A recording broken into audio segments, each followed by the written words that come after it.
Bonjour et bienvenue sur la cuisine des Linouchas, j'espère que vous allez bien les amis. Aujourd'hui je partage avec vous une idée d'un gâteau idéal pour les fêtes de fin d'année, un gâteau poire et spéculoos, découvrons le gâteau ensemble. On va commencer le gâteau par préparer une génoise. Alors on va battre ensemble les œufs et le sucre.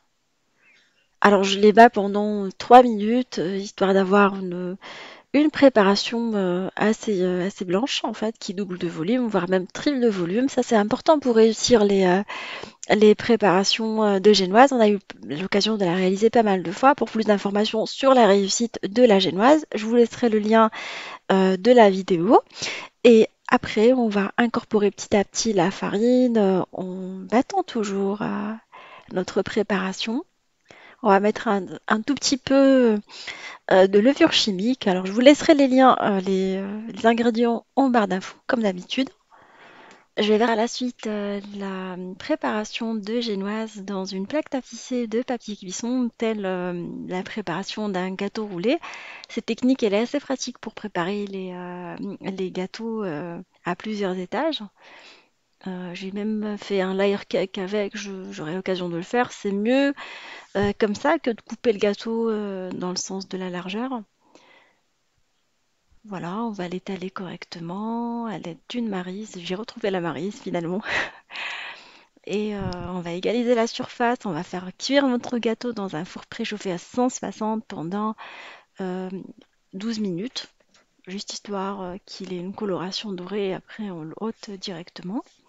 Une fois que le gâteau est cuit, on va venir le mettre sur une surface où j'ai mis du papier cuisson, un peu de sucre en poudre. En fait, j'ai pris du sucre glace et on va le retourner dessus. On va le laisser tranquillement après et on va passer à la préparation de la crème.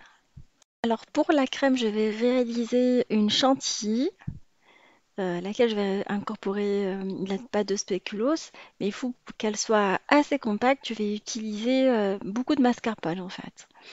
300 g de mascarpone pour 15 centilitres de crème liquide avec un fixateur à chantilly, histoire de pouvoir bien couvrir le gâteau et faire des motifs de décoration par la suite, parce qu'en général, c'est des crèmes au beurre qu'on utilise pour ça. Mais moi, je préfère plutôt cette préparation à base de chantilly. Fixateur à chantilly, on le trouve dans les rayons de pâtisserie, dans les grandes surfaces.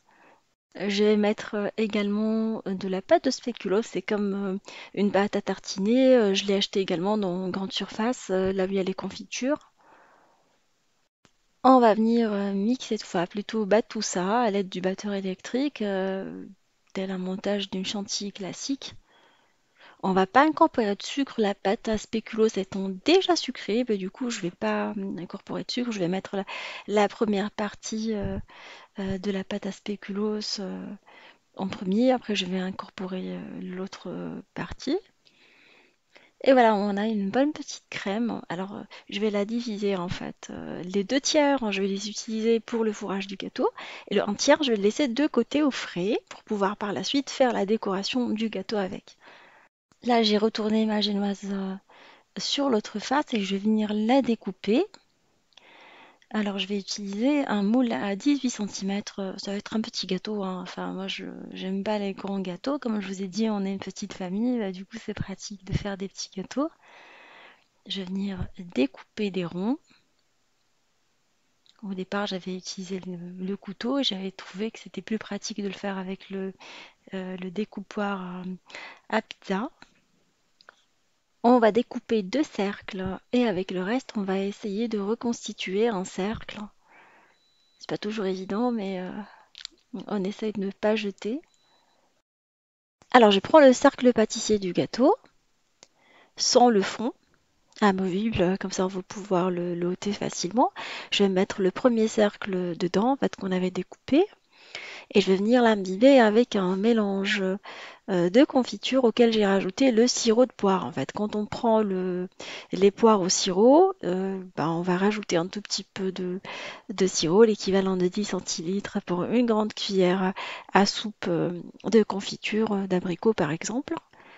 Et vous le chauffez un tout petit peu, 2 à 3 minutes, et vous venez imbiber votre gâteau avec. Alors le gâteau étant froid et le sirop étant froid, ça c'est très important. Ça permet d'avoir une génoise assez tendre. Cette technique, elle est vraiment pratique et il faut vraiment le faire, hein. Vous utilisez ça ou vous utilisez tout simplement un sirop neutre avec du sucre et de l'eau. Et moi, j'aime bien les goûts des fruits dans les sirops d'amimage. On va mettre la crème de fourrage. On va diviser la partie par 3. On va la répartir. Vous pouvez la mettre dans la douille si vous êtes à l'aise avec la douille et la répartir d'une façon uniforme. Sinon, vous faites comme moi avec la maryse. On va venir répartir quelques poires au sirop découpées. Alors j'ai pris les poires au sirop que j'ai découpées en petits morceaux et je les répartis dedans. On va venir recouvrir avec la deuxième couche du gâteau. Et belote et rebelote, vous allez par la suite imbiber. Alors, il aurait fallu que je mette la partie qui n'est pas jolie en fait là, mais j'avais oublié. Je vous le conseille, mettez ce qu'on avait reconstitué tout à l'heure et laissez celui-là pour la surface. Comme ça, le travail va être beaucoup plus facile.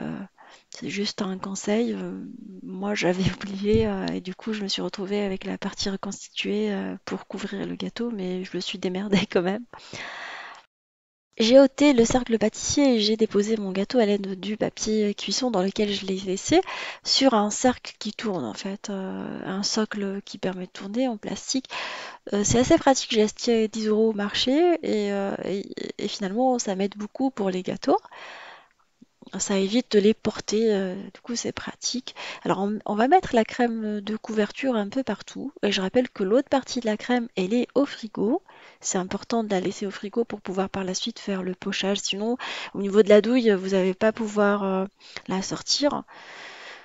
Alors vous laissez à la surface, comme je vous montre, et vous ôtez l'excès.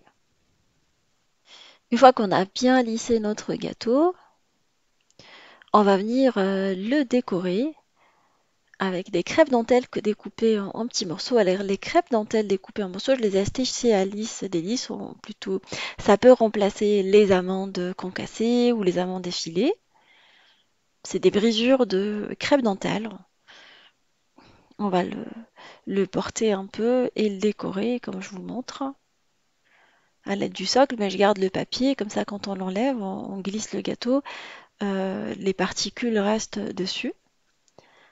Alors, je l'ai laissé 30 minutes au frais et je l'ai ressorti après. Je l'ai enlevé le papier comme je vous ai montré. Et là, j'ai mis le reste de la crème dans une poche à douille et je vais venir décorer mon gâteau sous forme d'une dentelle. Après, la décoration reste assez personnelle. Vous pouvez mettre ce que vous voulez, des fleurs ou tout simplement comme moi. Pourquoi pas des petites perles pour le décorer. Alors j'ai mis une poire que j'ai découpée, j'ai soulevée à l'aide d'une spatule au milieu pour rappeler que le gâteau contient de la poire. Et on va venir mettre un peu de crêpe dentelle, de brisure de crêpe dentelle à ce niveau-là. Enfin, voilà, comme je vous ai dit, la décoration, c'est au goût de chacun. Et on va décorer avec un peu de chocolat fondu comme ça. Parce que j'ai trouvé qu'il était trop beige et je voulais apporter un tout petit peu de couleur, un peu de contraste. Mon homme il m'a dit arrête s'il te plaît, sinon ça va être trop surchargé. Je voulais rajouter d'autres trucs. Et là je me suis calmée, j'ai dit ça suffit. Et voilà, on passe à table, les amis. J'aurais aimé que vous soyez tous là avec moi. J'aurais fait un gâteau plus grand pour mes amis. Alors, je vous souhaite beaucoup d'amour, que l'amour se tient à vos côtés, les amis, pour la nouvelle année, que la prospérité s'invite à vos tablés, que la bonne santé soit la meilleure de vos alliés, la santé surtout, et que l'année entière vous comble et vous épanouisse vos proches. Merci pour votre fidélité, merci pour vos messages sympathiques. Je vous souhaite plein de bonheur, plein de bonnes choses à vous et vos proches. Et je vous dis, comme d'habitude, on se retrouve sur la cuisine de Liloucha avec des nouvelles recettes, un nouveau voyage culinaire. Bisous bisous et à bientôt.